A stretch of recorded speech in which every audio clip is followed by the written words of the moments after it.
So after the international standards, we have your normative references for understanding in terms of body of knowledge.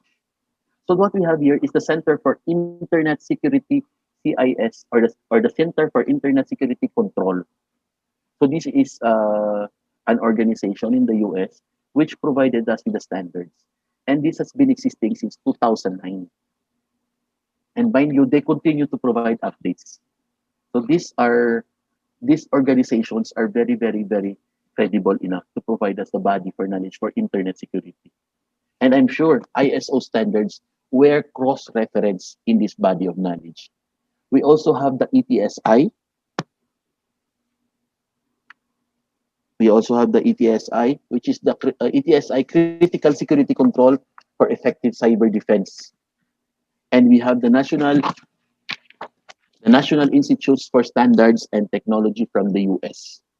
If you have read carefully your assignment, the 2022's National Cybersecurity Plan, you could see some parts are taken out from the NIST control critical success factors or the NIST standards. So it's good that they have cross-reference of these things because later on, when we also cross-reference all of these things with the framework that they have provided for us, you will be surprised that you can see all probably most of the data. However, as I've said, it is revised in such a way that it is applicable to the environments or setting your organization have. And of course, if we do take some part or we just probably adapt some part of these standards, we have to make sure that we have to put it as part of our references in our policies and guidelines so that we also provide them. We will not be accused of plagiarism because we have cited their documents as a form of references. Okay, so let me move to some of the concept for control. So definition of what is control. First is, of course, we do define what is control. Again, when we define control, we talk about the process, the policy, the devices, the practice, and actions which may modify risk. So if you were not here yesterday, I'm sure you will have a hard time because we talk about risk. If we have not identified a risk, then we cannot have control because control can only be executed if we have identified the risk because it is defined here that we continually modify the risk. So by providing us control, we continue to provide control in all aspects. It could be our control could be full control, it could be half control, or if it could either be just a low risk part or low risk damage in terms of impact, then it might be negligible to provide control. So it might be also a waste of time or a waste of resources. That's why we need first to identify a risk before we could need to provide control. Then, of course, when we talk about control, we control about countermeasures. We provide actions. So it is defined as it is the means of managing risk. So we do manage risk, including policies. We control the policies, the procedures, the guidelines, the practices, or organizational structures. Take note, organizational structures. So we need to have a clear-cut organizational structure in the cybersecurity, in which can be administrative, technical, management, illegal in nature. We need to have a structured organizational structure inside our cybersecurity because we need to identify who are the most possible people who is accountable in doing or implementing in all of these things. Sometimes when we say it's good, employees will be accountable in all the things that we do. And then here are these people from the top administration doing all of these illegal things. And they say, oh, we are the top administration and we are exempted from all of these policies. That's very, very stupid. Because it must start from them. We must have an organizational structure that it is very functional. which is also includes your technical, which includes your legal in nature, or your legal, even your legal team. So your legal team should also have a part, or have a role, or the accountability of also part of the control in this cybersecurity unit. Then, of course, if we do have control, we must also state our objectives.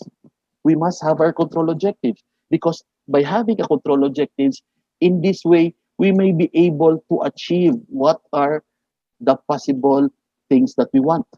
Or at the end of the day, what is important is we get our goal. So we must have a clear-cut objectives in terms of control objectives. Then we have the standards. As what I have said, with security implementation standards. And then let's go back. Let's go back to ISO. There are standards. There is the implementation standards. There is the checklist on how to implement things. So no need to think about it. Just try to cross-reference it with your situation, with your environment, and in that way, we will be able to have a clear-cut standards which we do follow. So by doing having a standard that we follow, I'm pretty sure I'm not saying that no attacks or breaches that will happen if we follow a standard, but somehow we are more we are more organized. We are more organized because we do follow standards, and for sure these standards have been proven and tested. We cannot just say, okay, let us just follow my standards, and your standard changes every now and then. So if we have clear-cut standards that we follow, I think, or there is a lot of possibility that success in the implementation of cybersecurity unit will be great. Then, of course, there's a policy, okay, the intentions and directions of an organization as formally expressed by its top management. If we do have policies that it is reference to an international standards, please, if we do craft policies, if we do revise policies in the cybersecurity unit, and then it is subject for the approval of top management, please try to include as reference the standards. So the top management will have an easier time to decide that these standards are very valid, and it is not just your own personal intention, or your personal, uh, let's say your personal, parang personal na for your own good. So this is for the good of the rest of the organization, because it is an international standards, and ISO is a very, very credible international standard. If we do have policies, we do have process. I am sure all of us have already policies, and I'm confident most of us have policies, and policies that are even very, very good, very strengthened. The question is, do we have the process? Are the process in place? Because most of us have policies, we don't have the process. So the problem is, if we have policies and then we don't have the process, where's with the implementation? Because we do not know how to implement things. What we do not know, what are the possible inputs? If we don't know our possible inputs, worse, because we don't know our possible outputs. So it is good that we should identify the process for us to be very clear cut that we need these inputs in order for us to have the outputs, which is part of our vision and our mission. So these processes are very clear. It should be very clear that it should be aligned with our vision and mission in terms of cybersecurity practices. Okay. Then, information security, another definition of information security, it ensures confidentiality, okay, availability and integrity of information. Now, of course, when we talk about availability, sometimes there are also documents that are not are not needed to be shared. As I have said, it might provide chaos, and of course, it could provide chaos to national health, and of course, it could provide problems for national security. And of course, it must ensure confidentiality and of course the integrity of the information. It also involves the application, the management. So it also involves the use of applications, appropriate controls that involves consideration of wide range of threats. Okay, with the aim of ensuring sustained business success and continuity and minimizing consequences of information security incidents. So again, with the aim to provide no, threats, no, ensuring sustained business. If threats will come in, what are the possible mitigating solutions or possible actions in terms of control that we need to apply? Then another definition, information security, it is achieved through implementation of an applicable set of controls. So this time, information security is defined that can only be achieved by set of controls selected through chosen risk management process. So by providing us risk, by identifying the risk, we'll be able to manage the process, then we will have control. So which includes not just technically, it could be policies, procedures, processes. Take note, organizational structures are very crucial here. Software, hardware, to protect the identified information assets.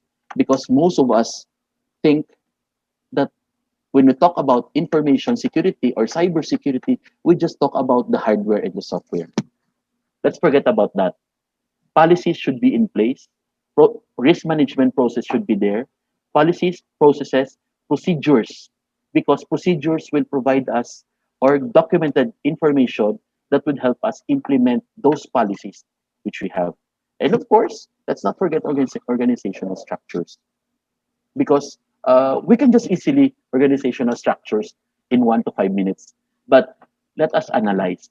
We should have an organizational structures that functions in terms of standards, in terms of information security standards. Then we have the management system. It is the set of interrelated or interacting elements of an organization to establish policies and objectives and processes to achieve these objectives. So we should have a system. We should have a system to establish policies and objectives and processes to achieve the control objectives that we have set. So by having those controls in our policies, objectives, and processes, we are now sure that we will be able to achieve those objectives that we had also set. Management system can address a single discipline or several disciplines. So it's very clear, this is not just for cybersecurity, but of course, in terms of management system as a whole, the rest of the organization. The system elements include the organizational structures, roles, and responsibilities, planning, and operations. So cybersecurity should also include in the planning and operations. Put the roles, put a clear cut roles and responsibilities for those persons accountable inside that unit. Management system is a scope of management system may include the whole of the organization, specific and identified functions of the organizations. Specific and identified section or one or more functions across a group of organizations. So this management system is very clear because it should also be harmonized with other units. It is not just say that, okay, we are independent unit. Cybersecurity unit is an independent unit, but no, it should also have cross-references or cross-references in terms of other units. There must be a management system that should harmonize or cross-reference with other units.